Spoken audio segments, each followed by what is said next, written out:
یہ کہتی ہیں کہ کسی اگر والدین نے یا والد صاحب نے اپنے بچوں کی ان کی اجازت کے بغیر کسی پیر صاحب سے بیعت کروا دی تو یہ منعقد ہوگی یا نہیں ہوگی؟ دیکھیں، دیکھا یہ جائے گا کہ وہ بچے بالغ ہیں یا نابالغ ہیں۔ اگر تو وہ نابالغ بچے ہیں،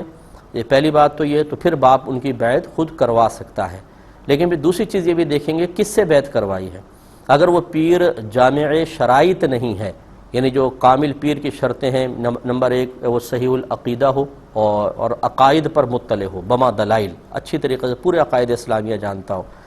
اور نمبر دو صاحب علم ہو، جاہل نہ ہو، نمبر تین اپنے علم کے تقاضے کے مطابق عمل کرتا ہو، اس کا ظاہر باشرع ہو اور تقاضے کے مطابق عمل کرتا ہو۔ مثلا تجارت میں وہ بالکل لین دین کے اندر شرعی تقاضے کے مطابق اس کو بیوع کی پہچان حاصل ہے اور وہ کس طریقے سے لین دین ہوتا ہے سب کو فالو کرتا ہے۔ اور چوتھا یہ کہ اعلانیہ طور پہ کوئی گناہ نہ کرتا ہو۔ ایک یہ بھی علماء نے لکھا ہے کہ اس کا شجرہ متصل ہو، لیکن یہ میں نے اس لیے ذکر نہیں کیا، اگرچہ یہ ہے شرط لیکن اس لیے ذکر نہیں کیا کہ عام آدمی کو نہیں پتہ چل سکتا کہ وہ شجرہ دے بھی تو کوئی بزرگ بیچ سے غائب ہے نہیں ہے، کچھ پتہ نہیں چلتا، تو وہ اس لیے میں نے اس کو نظر انداز کر کے آپ کو چار میں نے شرطیں بتائیں کہ صحیح العقیدہ ہو، عقائد بما دلائل جانتا ہو، اور صاحب علم ہو کہ اپنی ضرورت کے مسائل خود کتابوں سے نکال سکتا ہو، اس کے تقاضے کے مطابق عمل بھی کرتا ہو، ظاہر اس کا باشرہ ہو اور اعلانیہ طور پہ کوئی گناہ نہ کرتا ہو، تو یہ بیعت کے قابل ہے۔ اگر والد صاحب نے نابالغ بچوں کی ایسے کسی شخص سے بیعت کروائی ہے تو پھر تو یہ بیعت ٹھیک ہے اور بالغ ہونے کے بعد بھی وہ قائم رہے گی۔ لیکن اگر ایسے غلط قسم کے پیر صاحب سے جس کا عقیدہ ٹھیک نہیں ہے، گناہگار ہے، فاسق فاجر ہے، اعلانیہ طور پہ گناہ کبیرہ کرتا ہے، جاہل انسان ہے، تو یہ بیعت ہی صحیح نہیں ہے، نہ باپ کی نہ بچوں کی۔ لہذا بچے بڑے ہونے کے بعد اس بیعت کو ختم کر کے کسی سے بھی، بلکہ بیعت ہوئی نہیں مطلب وہ اور کسی سے بیعت کر سکتے ہیں۔ یہ کہتے ہیں بعض پیر حضرات دنیاوی مفادات کے لیے جاہلوں کو خلافت دے دیتے ہیں، تو کیا ایسے پیر گناہگار ہوں گے؟ دیکھیں، صرف خلافت دینا تو چاہے جاہل کو دیں چاہے عالم کو دیں، یہ فی نفسی کوئی مطلب گناہ کا فعل نہیں ہے۔ ہاں یہ ضرور ہے کہ وہ جاہل آگے اس کو غلط یوز کرتا ہے، لوگوں کا بیڑا غرق کرتا ہے، لوگوں کو مطلب گمراہی کی طرف لے کر جاتا ہے، تو پھر تمام تر وبال اس پیر صاحب پر بھی ہوگا۔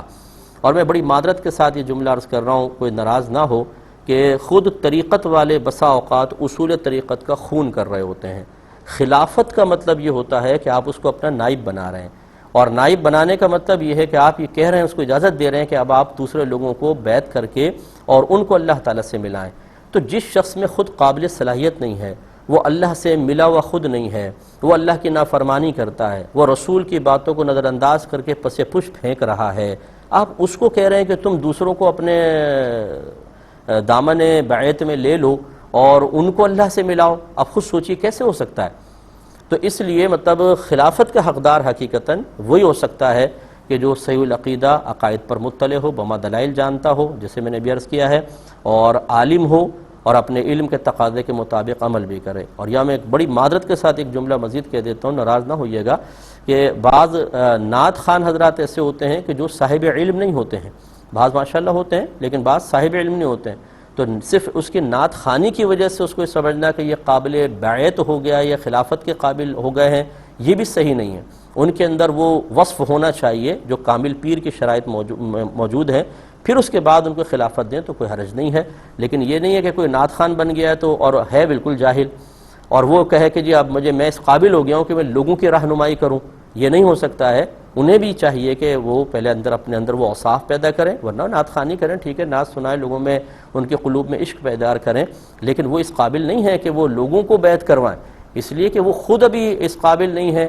کہ اللہ کی بارگاہ میں درجہ قرب حاصل کریں، کیونکہ یہ چار جو شرائط ہیں یہ بہت ضروری ہیں۔ پہلے پیر کامل ہوگا تو وہ کسی کو کامل کر سکے گا، جو خود ناقص ہو بیچارہ کیا کامل کر سکے گا؟ اور خالی اگر آپ نے 150 کو مرید کر بھی لیا، نہ ان کی تربیت کر پا رہے ہیں، نہ تزکیہ نفس کر پا رہے ہیں، نہ ان کو علم سکھا پا رہے ہیں، وہ اپنی شرعی ضرورتیں آپ سے پوری نہیں کر پا رہے، تو خالی بیعت کروانے سے کیا حاصل ہوا؟ خالی آپ کے تعلق سے وہ جنت میں چلے جائیں گے؟ ان چیزوں کو ذرا سوچنا چاہیے، یہ ناراض ہونے والی بات نہیں ہے، طریقت کے معاملات ہیں۔ میرے آقا صلی اللہ علیہ وسلم نے کسی بھی اپنے صحابی کے لیے واضح طور پہ نہیں فرمایا ان کا خلیفہ بناؤ، لیکن اشارے کیے سرکاروں، اتنے واضح اشارے کہ صدیق اکبر کو پہلے، پھر حضرت عمر فاروق، پھر عثمان غنی، پھر حضرت علی کرم اللہ وجہہ الکریم، یہ صحابہ ہوئے، پھر اسی طرح ہر بڑے جو ہمارے گزرے ہیں انہوں نے انہی کو خلافت دی ہے جو اس قابل ہوئے ہیں، اس لیے ذرا اس پہ توجہ کرنا چاہیے۔